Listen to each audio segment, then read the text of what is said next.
Jurassic World Rebirth's plot has understandably made many people concerned about the movie. But why is that? Let's rant about it in today's video. Hello ladies and gentlemen, and welcome back to another Jurassic World Rebirth video. Today, we're going to be talking about what the community seems to think is the biggest issue surrounding Jurassic World Rebirth so far. And honestly, I actually agree. We're going to be talking about why all of these dinosaurs seem to just be dying off and why it's a mistake to do such a thing. We're still aiming for 250,000 subscribers by the end of the year, with more news coming from the Jurassic video games such as Evolution 3 and Jurassic Park Survival, Season 2 of Chaos Theory, and Jurassic World Rebirth coming in the next few months. Then why not subscribe to the channel right now to not only help us hit the target, but to also help you gain a better understanding and knowledge of this franchise and stay up to date on the latest news. But for now, once you're sat back, relaxed, and enjoying your G Fuel after using code SWERVE, it's time to find out what Jurassic World Rebirth's biggest problem is so far.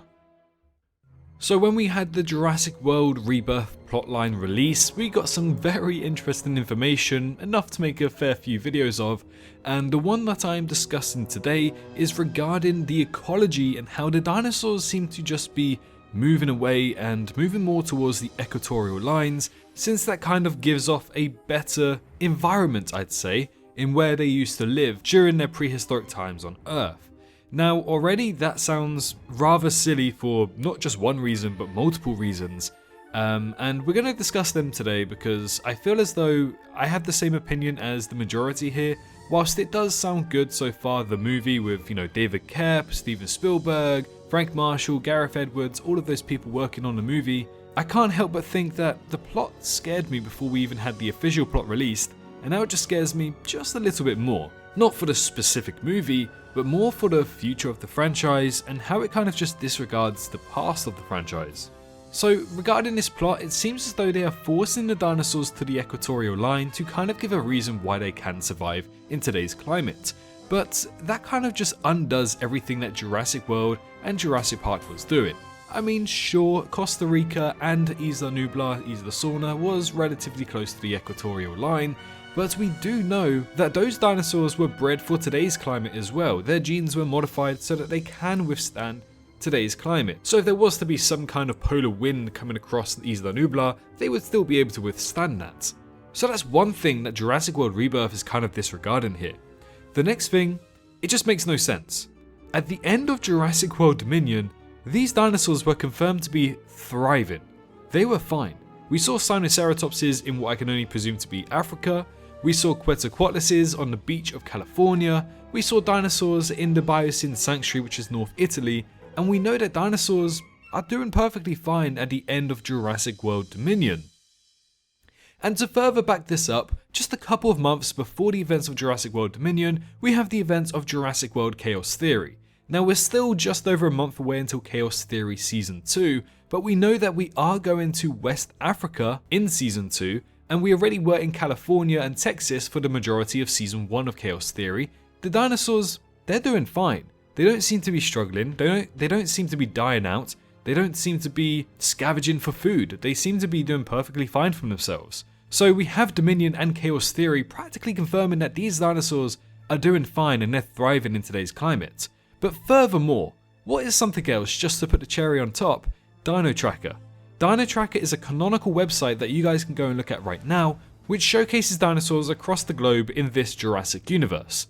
And what you can tell is that a lot of these dinosaurs are doing completely fine.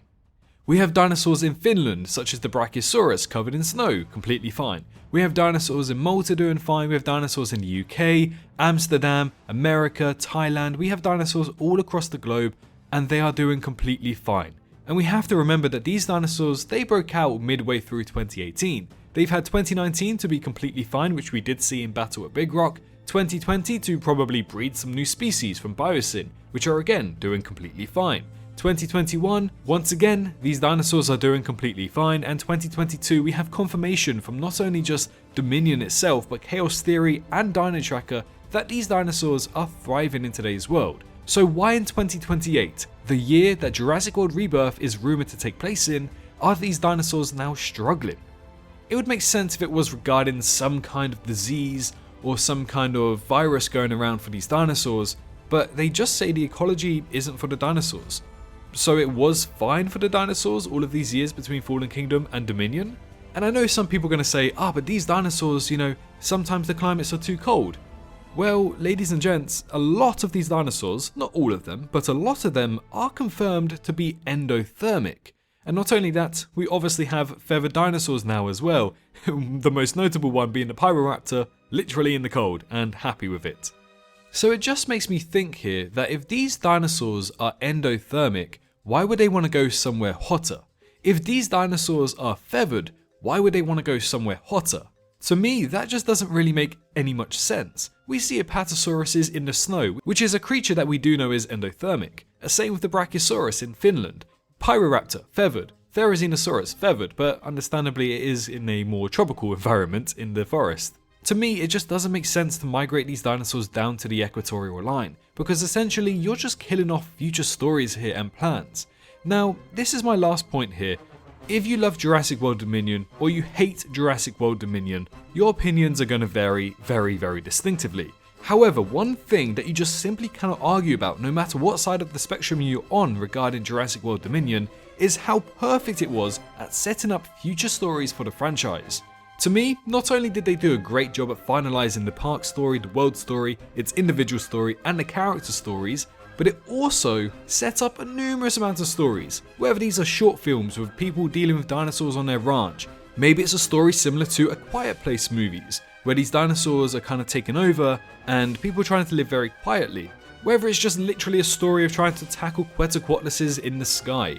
There is numerous amounts of stories here, whether you want to do individual stories, stories that lead up to a bigger story like they do in Marvel. It's almost endless thanks to Jurassic World Dominion.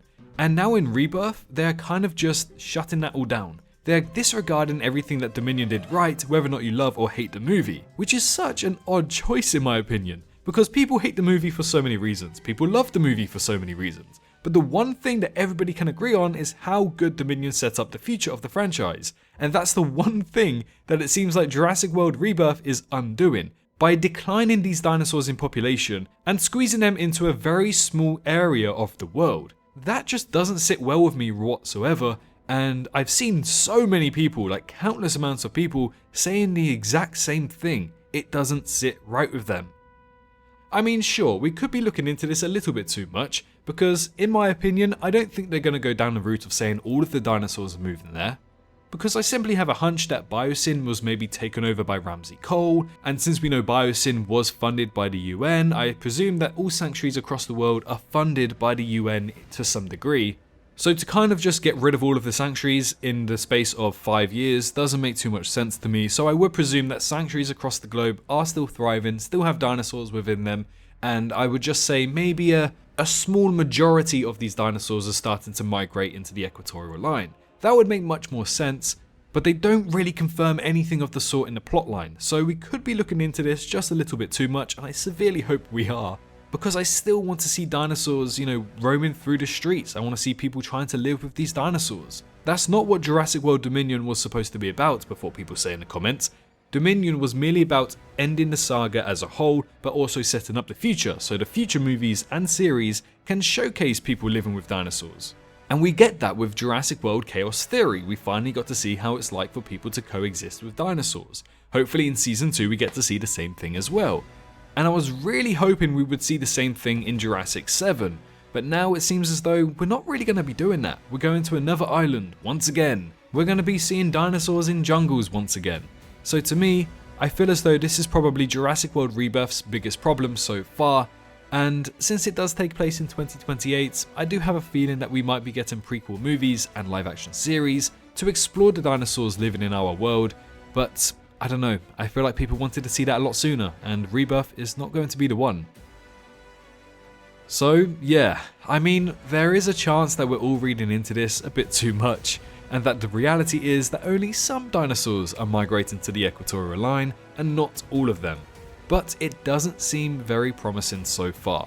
Let me know what you guys think in the comments below, because I think Universal are on very thin ice here and where they are going to be taking this story in Jurassic World Rebirth. Leave a like if you enjoyed, and subscribe if you're new around here, but most importantly, make sure you're all staying safe out there, and I'll see you all in the next one. Bye bye.